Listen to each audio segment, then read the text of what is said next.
Hello everyone, welcome to MDC Learning, subject Financial Accounting, and our topic is shares. We already done with one question of issue of shares. Now today we are going to solve issue of shares question based on मतलब क्या होता है calls in arrears का मतलब क्या होता है, पर कैलकुलेशन में हम उसको कैसे शो करते हैं, that thing you are going to see in this question. Let us understand the question first, students. Question is the main part of your understanding the question is the main part of your topic. See here, National Trading Company Limited incorporated with an authorized capital of 80 lakhs 80 lakhs rupees का उनका authorized share capital है, divided into equity shares of 100 each. ठीक है, तो कोई मुझे बता सकता है कि कितना शेयर कैपिटल आएगा, है ना? अगर 100 ईच है तो कितना शेयर कैपिटल आएगा? तो यहाँ पे मैं अगर ऐसे लिख दूं शेयर कैपिटल, ठीक है, ये चीज मैंने जस्ट ऐड करनी है, share capital is equal to कितना आएगा? आपको क्या करना पड़ेगा? 80 lakhs, this 1 2 then again comma then 1 2 3 divide by 100 each. ठीक है, तो कितने शेयर्स आएंगे, है ना?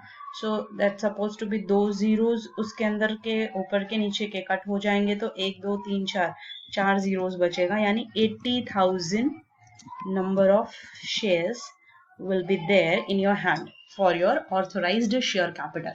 और आपको पता है ऑथोराइज्ड शेयर कैपिटल होता है, उसमें से हम इशूड शेयर कैपिटल निकालते हैं, यानी हमको कितना इशू करना है एक्चुअली, एंड उसके बाद फिर इशूड में से सब्सक्राइब शेयर कैपिटल होता है कि लोगों को कितना खरीदना है हमसे, that is subscribed share capital. After that you have paid up share capital, है ना?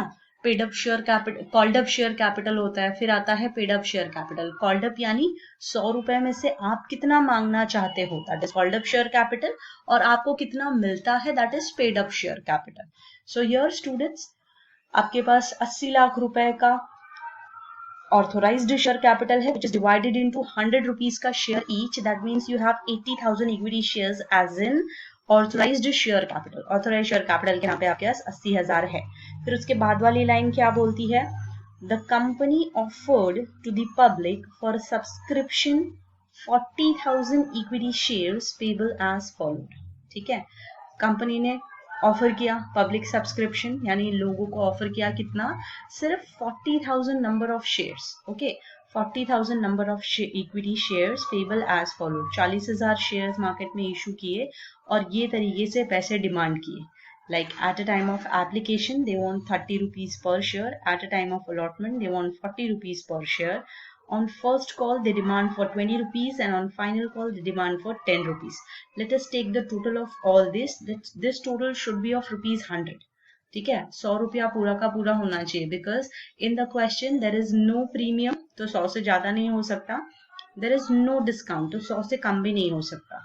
So 30 plus 40 becomes 70 plus 20 90 and this 10 has become 100. यानी पूरे 100 रुपए हमने डिमांड किए, इस फ्रैक्शन में डिमांड किए. ठीक है, अभी इस फ्रैक्शन में जो हम डिमांड करते हैं, तो I already told you about कि ये फ्रैक्शन में हमको पैसा कैसे मांगना होता है. ठीक है ना, एक एक करके आपको पैसे डिमांड करने होते हैं. तो यहाँ पे देखो, सबसे पहली line, the share were fully subscribed, यानी 40,000 शेयर्स के लिए हमने इशू किया था, पब्लिक ऑफर किया था. 40,000 इक्विटी शेयर्स हम मार्केट में इशू करना चाहते थे, और पूरे 40,000 शेयर्स बच्चों सब्सक्राइब्ड हुए. ठीक है, by the public, and application money duly received, यानी पूरा का पूरा शेयर सब्सक्राइब्ड हुआ और एप्लीकेशन मनी के नाम पे आपके पास 30 रुपीज पर शेयर आया भी. After that the board of director decided to make allotment. उसके बाद बोर्ड ऑफ डायरेक्टर ने अलॉटमेंट किया, and obviously they receive allotment money also. Here they have written in the question all the amounts were due, all the amounts due were duly received. जितने भी पैसे बाकी थे सारे मिल गए, with the exception, यानी एक exception भी रह गया, of 6,000 shares of Mr. Shriram. ठीक है, कोई एक मिस्टर श्रीराम था जिसके पास 6,000 शेयर्स थे, who failed to pay final call money, जिसने फाइनल कॉल छोड़ के, बच्चों फाइनल कॉल छोड़ के बाकी के सारे पैसे दिए. यानी एप्लीकेशन ऑब्वियसली उसने लिया होगा, अलॉटमेंट का पैसा अलॉट जब भी कंपनी ने मांगा होगा उसने अलॉटमेंट का पैसा भी दिया, उसने फर्स्ट कॉल का पैसा भी दिया, सिर्फ फाइनल कॉल का पैसा नहीं दिया, और उसके पास थे 6000 इक्विटी शेयर्स। तो देखो कहाँ पे और कैसे फर्क पड़ता है आपकी जर्नल एंट्रीज में। Next you have later these shares were forfeited, यानी जब मिस्टर श्रीराम ने पैसे नहीं दिए तो उनके शेयर को फॉरफिट कर दिया। पास journal entries in the books of national trading company limited, ठीक है, नेशनल ट्रेडिंग कंपनी लिमिटेड में आपको जर्नल एंट्रीज पास करनी है। So students let us start with the journal entries. जो बेसिक एंट्री है वो सारी बेसिक एंट्रीज मैंने यहाँ पे लिख रखी है, ठीक है, वो आपकी सहूलियत के लिए वो मैंने लिख रखी है यहाँ पे एंट्रीज, तो आपको बहुत ज्यादा प्रॉब्लम नहीं होगी क्वेश्चन को समझने में। ये एंट्रीज रेडीमेड एंट्री है, ये एंट्री आप पहले से भी लिख करके रख सकते हो, ठीक है। जिसने भी 12th स्टैंडर्ड में ये क्वेश्चन सॉल्व किया होगा ये टाइप, उन लोगों को ऑफ कोर्स ये पता होगा कि हम कैसे कर रहे हैं, ठीक है। सो यहाँ पे जर्नल एंट्री का फॉर्मेट बनाना है, लिखना है ऊपर journal entries in the books of national trading company limited. You have date and serial number का कॉलम, पर्टिकुलर्स का column, you have LF, you have debit amount and credit amount. So date and serial number के लिए this is your first serial number you can say, ठीक है, ये आपका पहला serial number हो जाएगा। दूसरे की आपको यहाँ पे डेट्स की आपको जरूरत नहीं है, डेट्स की जरूरत इसलिए नहीं है बिकॉज डेट यहाँ पे क्वेश्चन में दिया ही नहीं, अगर डेट दिया होता तो of course we are writing the date. Okay, so first in starting we are going to receive the application money. जब आप एप्लीकेशन का पैसा रिसीव कर रहे हो तब क्या एंट्री करनी है, एप्लीकेशन ऑफ ₹30 पर share. So entry will be bank account debit, application का पैसा आ रहा है ना, तो bank account debit to equity share application account, ठीक है, यहाँ पे आपको इक्विटी एक ऐड करना है, to equity share application account. Clear, you are receiving being application money received at the rate ₹30 per share। आगे हम डाल दें on how much shares, 40,000 shares। clear, on 40,000 shares। so let us calculate करो 40,000 multiply by 12 40,000 multiply by ₹30 each। so it will become 40,000 multiply by ₹30 each करोगे तो आपको मिलेगा it's 12 lakh rupees clearly, ठीक है, 12 लाख रुपए होता है, so it's 12 lakh 12 lakh। credit side also you have to write the same value for receiving the application money। Narration भी मैंने लिखा है ऐसे ही, आप देख लीजिए। being application money received on ₹30 at the rate ₹30 per share on 40,000 equity shares। 40,000 equity के पीछे आपको रिसीव हुआ, ठीक है, 40,000 इक्विटी के पीछे आपको एप्लीकेशन मनी रिसीव हुआ। After that you have to write the application, you have to convert in fact the application money into your share capital। application money को share capital में convert करने के लिए journal entry you know very well, journal entry आपको आती है, ठीक है, सेम एंट्री लिखनी है, share application account debit to equity share capital and the amount is again 12 lakh rupees। 12 lakh रुपए का अमाउंट as it is आएगा on the debit side also and on the credit side also। for narration you have to write being application money transferred to share capital। instead of share capital you have to write equity, being share application money transferred to equity share capital।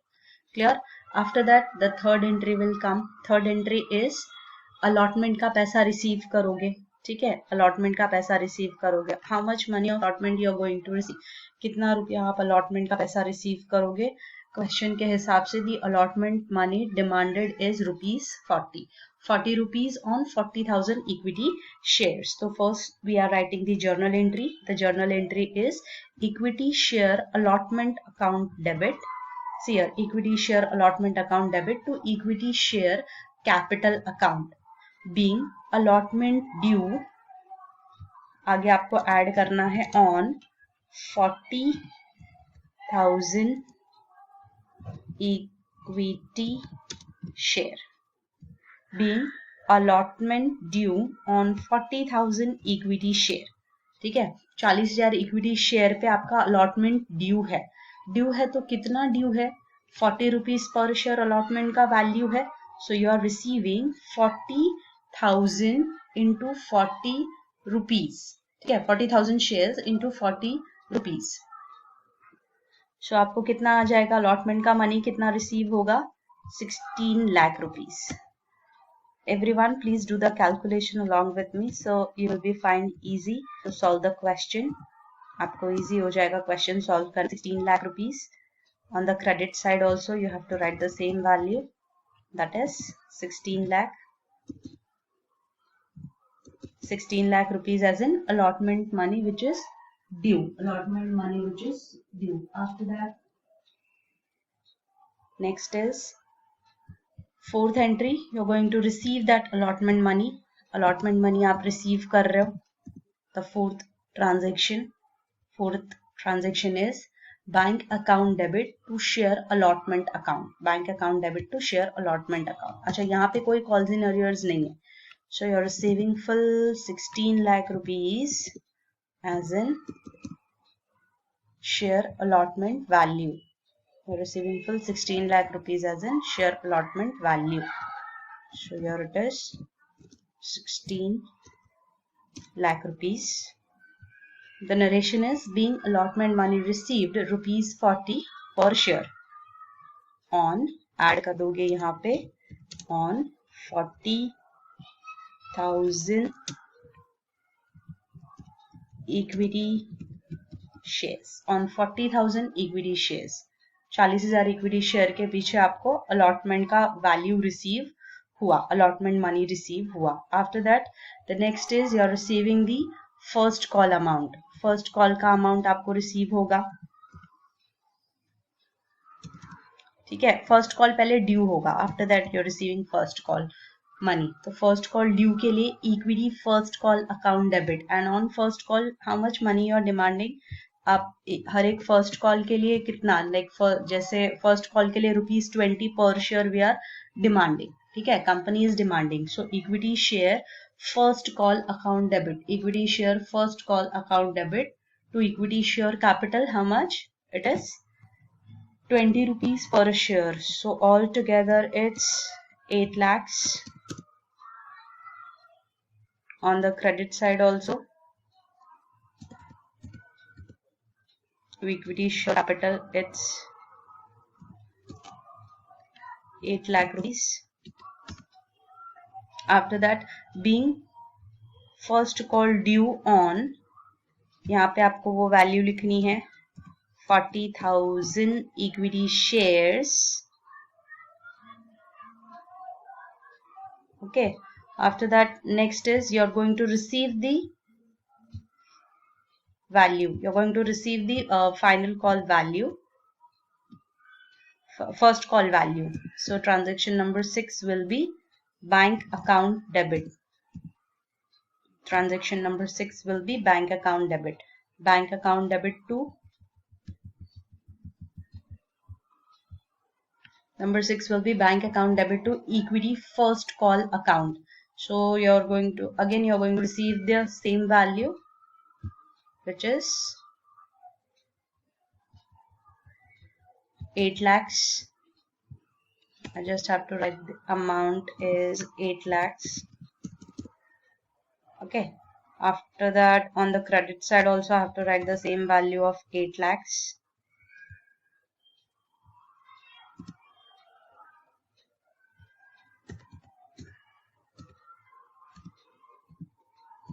Here it is. Next is final call. Final call due. अच्छा, final call due complete होगा but receive थोड़ा कम होगा.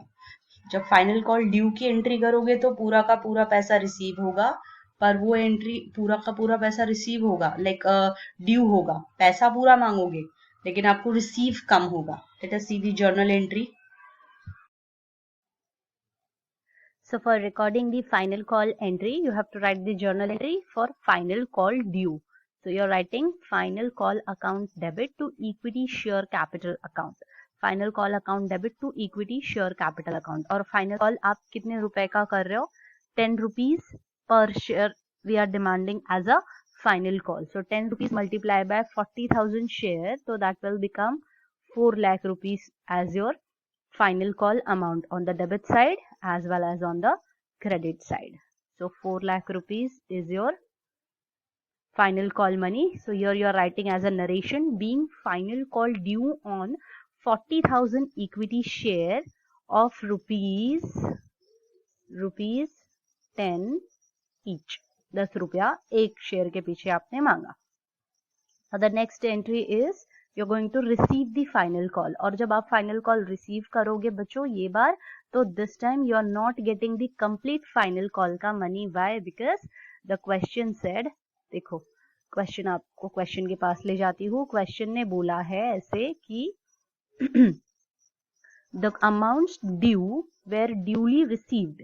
The amounts due were duly received.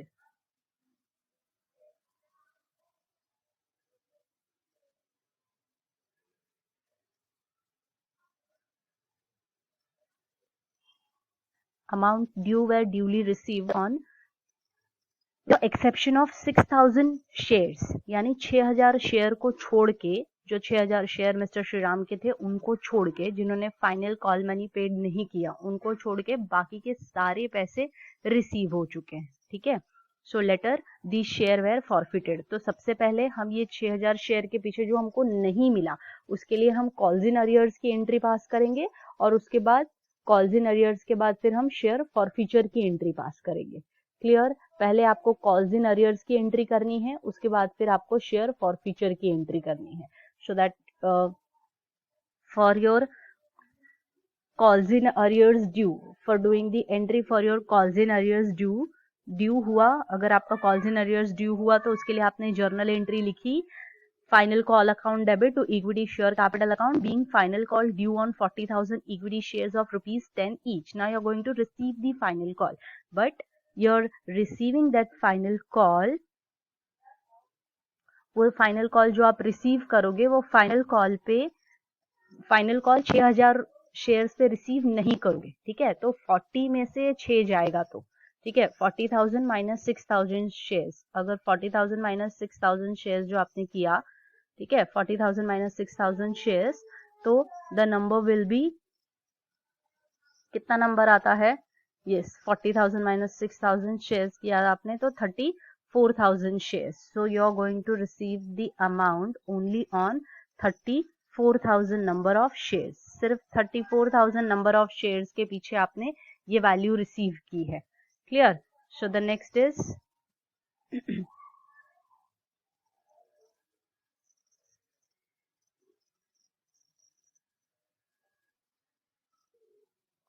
so the amount will be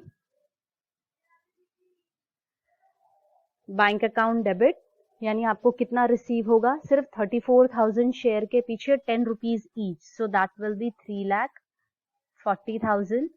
after that calls in arrears account debit, यानी आपको कितना नहीं receive हुआ, तो हमको 6,000 शेयर के पीछे 10 रुपीज ईच नहीं रिसीव हुआ. That means that 60,000 rupees your calls in arrears account debit and to your share to equity final call account total 4 lakh rupees. ठीक है. जो नहीं रिसीव होता है उसको हम लोग बोलते हैं कॉल्स इन अरियर्स, जो रिसीव नहीं होता है उसको हम लोग बोलते हैं calls in arrears. Now the final entry for the forfeiture, forfeiture की फाइनल एंट्री. तो फॉरफीचर के लिए, फॉरफीचर करने का मतलब क्या? ऑलरेडी आपके पास जितना पैसा है स्टूडेंट्स, ऑलरेडी आपके पास शेयर होल्डर का जितना भी पैसा है उन सारे पैसों को आप क्या करोगे? रख लोगे. उसको बोलते हैं शेयर फॉरफीचर करना.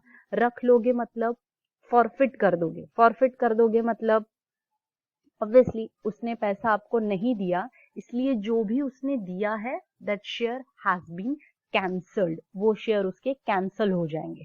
क्लियर. वो शेयर उसके कैंसल हो जाएंगे because of calls in arrears. ठीक है. तो आपके पास टोटल इक्विटी शेयर, अभी यहाँ पे टोटल इक्विटी शेयर कितना था, तो हम लोग लिखेंगे equity share capital account debit. तो total equity share on 6000, 6000 share multiply by 100 करोगे तो कितना आता है मालूम है? 6 लाख रुपीस। तो टोटल 6 लाख के शेयर्स में, 6 लाख के शेयर्स में आपने 2 कॉल्स इन अरियर्स, यानी आपको कितना नहीं मिला। तो मुझे कितना नहीं मिला मालूम है? 60,000 मुझे नहीं मिला कॉल्स इन अरियर्स। 2 मेरे को फॉरफिट करना, 2 शेयर फॉरफिट अकाउंट। फॉरफिट कितना करना है? जो मिल गया वो फॉरफिट करना है, दैट इज 5,40,000। Clear students? देखो, इक्विटी शेयर कैपिटल जब कभी भी फॉरफिट होता है तो उतने ही शेयर के वैल्यू को हमको फॉरफिट करना होता है जितने पे हमने ऑलरेडी वैल्यूज रिसीव करनी है। यहाँ पे शेयर फॉरफीचर की एंट्री लिखने के लिए हम लोग नरेशन क्या लिखेंगे? Being 6,000 shares, being 6,000 shares forfeited due to the non-payment of final call of ₹10, है ना? हमने क्या किया? 6,000 शेयर फॉरफिट कर दिए because of the non payment of call money of ₹10 each. 10 रुपया एक के पीछे हमको नहीं मिला था, इसलिए हमने क्या किया? वो शेयर को फॉरफिट कर दिया। क्वेश्चन में लिखा हुआ था कोई एक मिस्टर श्रीराम है जिसके पास 6,000 नंबर ऑफ शेयर्स है, और वो पर्सन ने, वो मिस्टर श्रीराम ने क्या किया? वो 6,000 नंबर ऑफ शेयर्स के पीछे हमको हमारा कॉल मनी दिया ही नहीं। तो जब उसने कॉल मनी नहीं दिया तो हमने क्या किया? उसके शेयर को उठा के फॉरफिट कर दिया। That's it. क्लियर? सो चलो स्टूडेंट्स, ये है आपका शेयर फॉरफीचर का एंट्री और इन अरियर्स का entry. You have to read all these entries very carefully. बहुत अच्छे से आपको पढ़ना है because all these topics will be repeated in your redemption chapter. ठीक है? रिडम्पशन चैप्टर में आपको ये टॉपिक वापस से रिवाइज होगा। That time this calls in arrears, this share forfeiture, this application money, allotment money, first call money, final call money will be asked again at a time of your redemption of preference shares. Okay, so you have to read all this very carefully students. आपको कोई भी doubt है तो आप मुझे personal में message करके पूछ सकते हैं। We'll do next problem based on issue of debentures.